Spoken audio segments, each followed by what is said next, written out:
بسم اللہ الرحمن الرحیم نحمده ونصلی علی رسولہ الکریم اما بعد۔ سیرت النبی صلی اللہ علیہ وسلم کے مدنی دور کا درس نمبر 99 بنو قریظہ کے عبرتناک انجام سے متعلق ہے۔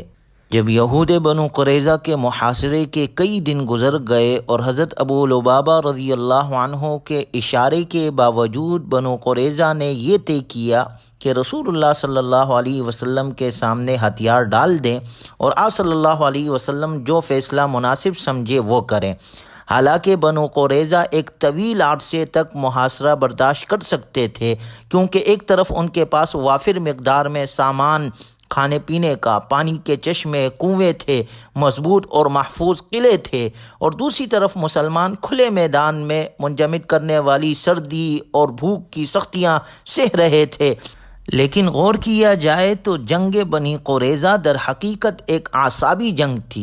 اللہ تعالیٰ نے بنو قریظہ کے دلوں میں مسلمانوں کا رعب ڈال دیا تھا کہ ان کے حوصلے ٹوٹتے جا رہے تھے۔ پھر حوصلوں کی یہ شکستگی اس وقت انتہا کو پہنچ گئی جب حضرت علی اور زبیر بن عوام رضی اللہ عنہما نے پیش قدمی فرمائی اور حضرت علی رضی اللہ عنہ نے گرجدار آواز میں اعلان کیا، اے ایمان کے سپاہیوں، واللہ لا اذوقن ما ذاق حمزۃ او لافتحن حصنہم، کہنے لگے میں بھی وہی چکوں گا جو حمزہ رضی اللہ عنہ نے چکا، شہید ہو جاؤں گا یا ان کا قلعہ فتح کر کے رہوں گا۔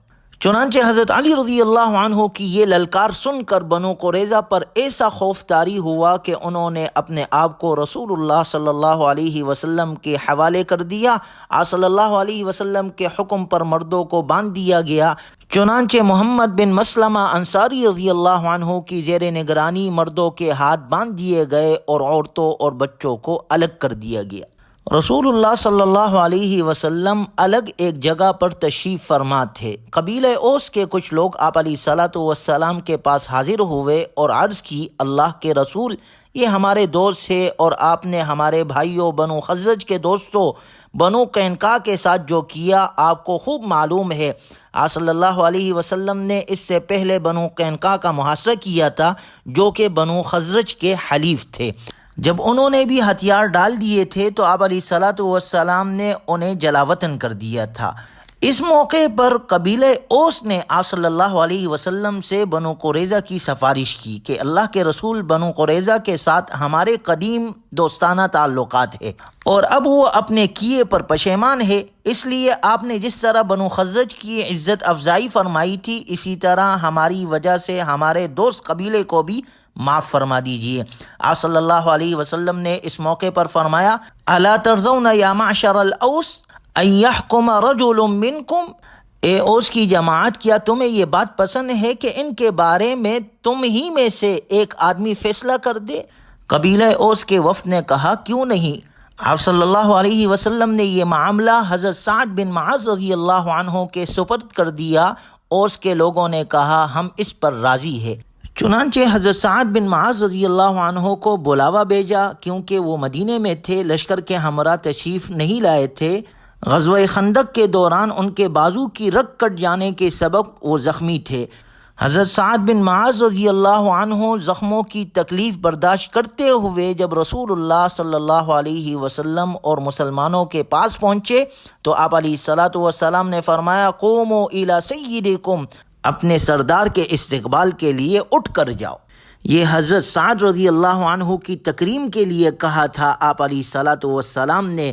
اس میں ان کی شجاعت کا اعتراف بھی ہے۔ آپ صلی اللہ علیہ وسلم نے انہیں سید کے لقب سے نوازا اور ان کے استقبال کے لیے کھڑے ہونے کا حکم دیا۔ چنانچہ صحابہ کرام رضی اللہ عنہم اجمعین حضرت سعد رضی اللہ عنہ کے استقبال کے لیے اٹھے اور انہیں سواری سے اتارا اور کہا، اے ابو عمر، رسول اللہ صلی اللہ علیہ وسلم نے آپ کو آپ کے دوستوں کے متعلق فیصلہ کرنے کا حق دیا ہے۔ جب حضرت سعد رضی اللہ عنہ حضور اکرم صلی اللہ علیہ وسلم کے پاس پہنچے تو آپ نے فرمایا، ان ہؤلاء نزلوا علی حکمک، بلا شبہ یہ لوگ یعنی یہود تمہیں حکم یعنی جج تسلیم کر کے اترے ہیں۔ اس موقع پر حضرت سعد بن معاذ رضی اللہ عنہ نے فیصلہ سنانے سے پہلے ہر فریق سے موافقت طلب کی کہ میں جو فیصلہ کروں گا کیا وہ سب کو تسلیم ہوگا؟ انہوں نے کہا تم پر اللہ کا عہد و پیمان لازم ہے، کیا میرا فیصلہ ان پر نافذ ہوگا؟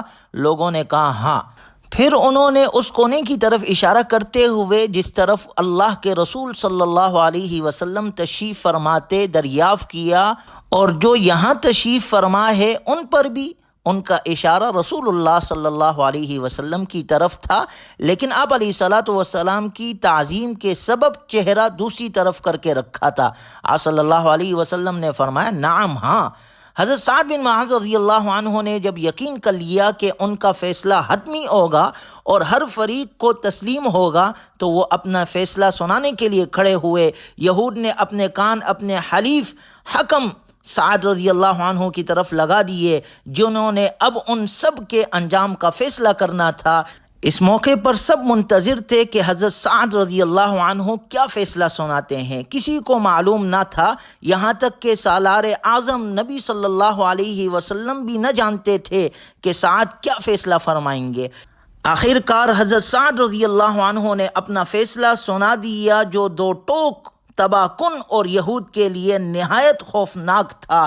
حضرت سعد رضی اللہ عنہ نے وہی فیصلہ سنایا جو کسی بھی غدار کا انجام ہوتا ہے، اور بین الاقوامی سطح پر بھی غدار کی سزا یہی سنائی جاتی ہے۔ چنانچہ انہوں نے فرمایا بلا شبہ ان کے بارے میں فیصلہ کرتا ہوں کہ ان کے جتنے لوگ جنگجو ہیں وہ قتل کر دیے جائیں، ان کی عورتیں اور بچوں کو قید کر لیا جائے اور ان کے اموال تقسیم کر دیے جائے۔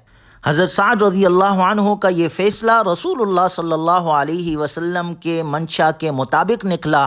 آپ صلی اللہ علیہ وسلم نے فرمایا لقد حکمت فیہم بحکم اللہ من فوق سبعۃ ارکعہ، بلا شبہ تم نے ان کے متعلق وہی فیصلہ کیا جو ساتوں آسمانوں سے اوپر اللہ کا فیصلہ تھا۔ چنانچہ حضرت سعد رضی اللہ عنہ نے جو فیصلہ کیا اسے رسول اللہ صلی اللہ علیہ وسلم نے اور بنو قریظہ نے تسلیم کیا۔ وہ تورات اور یہودیوں کی شریعت کے مطابق بھی تھا کہ جو قوم صلح اور امن کو ختم کرے، یہود کی شریعت میں بھی اس کا یہی حکم ہے جو حضرت سعد بن معاذ رضی اللہ عنہ نے صادر کیا تھا۔ گویا اس لحاظ سے یہود کو وہی سزا دی گئی جو ان کی اپنی شریعت میں تھی، اور پھر حضرت سعد رضی اللہ عنہ کا یہ فیصلہ انتہائی عدل اور انصاف پر مبنی تھا، کیونکہ یہود بنو قریظہ نے مسلمانوں کی موت و حیات کے نازک ترین لمحات میں جو خطرناک بدعہدی کی تھی، جو غداری کی تھی، اس کی سزا یہی تھی۔ رسول اللہ صلی اللہ علیہ وسلم تمام باتوں کو برداشت کرتے تھے، لیکن غداری اور عہد شکنی رسول اللہ صلی اللہ علیہ وسلم کی نگاہوں میں اتنا بڑا اخلاقی جرم انفرادی نہیں بلکہ یہ قومی جرم تھا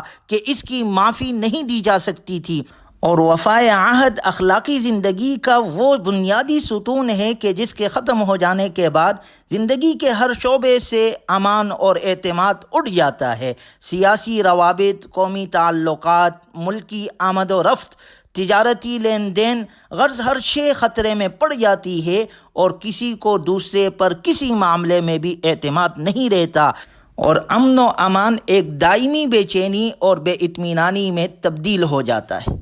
اس لیے جو شخص یا جو قوم ایک بار اپنے عہد سے پھر جائے، ایک بار غداری کر لے، اس پر کبھی اعتماد نہیں کیا جا سکتا۔ جو لوگ مفاد پرستی اور موقع پرستی کا شکار ہو جاتے ہیں اور عین وقت پر عہد شکنی کر کے دغا دیتے ہیں اور دوسروں کے لیے اخلاقی گراوٹ کی ایک گندی مثال پیش کرتے ہیں، اور گویا دوسرے لوگوں کو بھی اس بات پر وہ ابھارتے ہیں، تو قومی، سیاسی اور فوجی نقطہ نظر سے اس جرم کی جو سزا ہو سکتی ہے یا ہونی چاہیے وہ اپنی جگہ ہی ہے۔ اخلاقی زاویہ نظر سے بھی یہ اتنا سنگین جرم ہے جس کے لیے بڑی سے بڑی سزا بھی کم ہے، اور یہ سزا محض اس لیے نہیں کہ اس جرم کے مرتکب کو کیفر کردار تک پہنچایا جائے، بلکہ یہ اس لیے بھی ضروری ہے کہ بے کردار لوگ اس سے عبرت حاصل کرے اور ایسی حرکت کرنے کی جرت نہ کرے۔ اور بنو قریظہ کے اس فیصلے سے قیامت تک کے لوگوں کے لیے یہ سبق ہے کہ ہر شخص اس حقیقت کو سمجھ لے کہ اس اخلاقی گراوٹ، قومی عہد شکنی اور غداری کا یہی انجام ہوتا ہے، اور دیکھا جائے تو بین الاقوامی سطح پر بھی غدار کی سزا یہی سنائی جاتی ہے۔ چنانچہ اس فیصلے کے بعد رسول اللہ صلی اللہ علیہ وسلم کے حکم پر بنو قریظہ کو مدینہ منورہ لا کر بنو نجار کی ایک عورت بنو حارثہ کی صاحبزادی تھی، ان کے گھر میں قید کر دیا گیا۔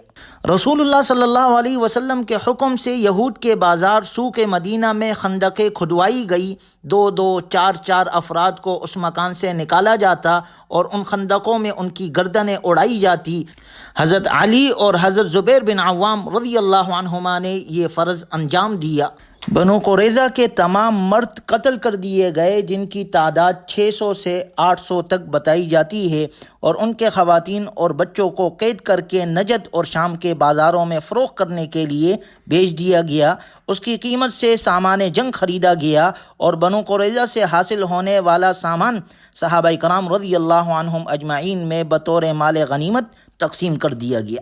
اس موقع پر بنو قریظہ کی ایک عورت بھی قتل کی گئی، جس نے حضرت خلاد بن سوید رضی اللہ عنہ پر چکی کا پاٹ پھینک کر انہیں شہید کر دیا تھا۔ اس کے بدلے میں اسے قصاصاً قتل کر دیا گیا۔ حضرت عبداللہ بن سلام رضی اللہ عنہ کو مال غنیمت جمع کرنے کا حکم دیا گیا۔ غنائم میں اسلحہ، گھوڑے، اونٹ، دیگر مویشی، گھریلو اسباب، کپڑا اور شراب سے بھرے مٹکے شامل تھے۔ شراب ضائع کر دی گئی۔ اسلحے میں تلواریں 1500، زریں تقریباً 300، نیزے 2000، ڈالیں 1500 تھی۔ رسول اللہ صلی اللہ علیہ وسلم نے خمس نکال کر بقیہ صحابہ کرام رضی اللہ عنہم اجمعین میں تقسیم کر دیا۔ اس طرح گویا خمس کے علاوہ کل غنائم کی مالیت تقریباً 7,20,000 درہم بنتی تھی۔ یہ سب تقسیم کر دی گئی، جس کے بارے میں اللہ نے فرمایا وَأَوْرَثَكُمْ أَرْضَهُمْ وَدِيَارَهُمْ وَأَمْوَالَهُمْ وَأَرْضًا لَّمْ تَطَئُوهَا وَكَانَ اللَّهُ عَلَى كُلِّ شَيْءٍ قَدِيرًا، اور اللہ نے تمہیں ان کی زمینوں اور ان کے گھروں اور ان کے مالوں اور اس زمین کا وارث بنا دیا جسے تم نے پامال نہیں کیا تھا، اور اللہ ہر چیز پر خوب قادر ہے۔ اور بنو قریظہ کے متعلق اللہ تعالیٰ نے قرآن کریم میں ذکر فرمایا الذین عاہدت منہم ثم ينقضون عہدہم فی کل مرۃ وہم لا یتقون، یہ لوگ وہ ہیں جن سے تم نے عہد لے رکھا ہے، اس کے باوجود یہ ہر مرتبہ اپنے عہد کو توڑ دیتے ہیں اور ذرا نہیں ڈرتے۔ فَإِمَّا تَثْقَفَنَّهُمْ فِي الْحَرْبِ فَشَرِّدْ بِهِمْ مَنْ خَلْفَهُمْ لَعَلَّهُمْ يَذَّكَّرُونَ، لہٰذا اگر کبھی یہ لوگ جنگ میں تمہارے ہاتھ لگ جائے تو ان کو سامان عبرت بنا کر ان لوگوں کو بھی تتر بتر کر ڈالو جو ان کے پیچھے ہے، تاکہ وہ یاد رکھ۔ گویا یہود بنو قریظہ کو ان کی عہد شکنی اور ان کی غداری کے سبب قیامت تک کے لیے عبرت بنایا گیا کہ لوگ ان سے عبرت حاصل کرے۔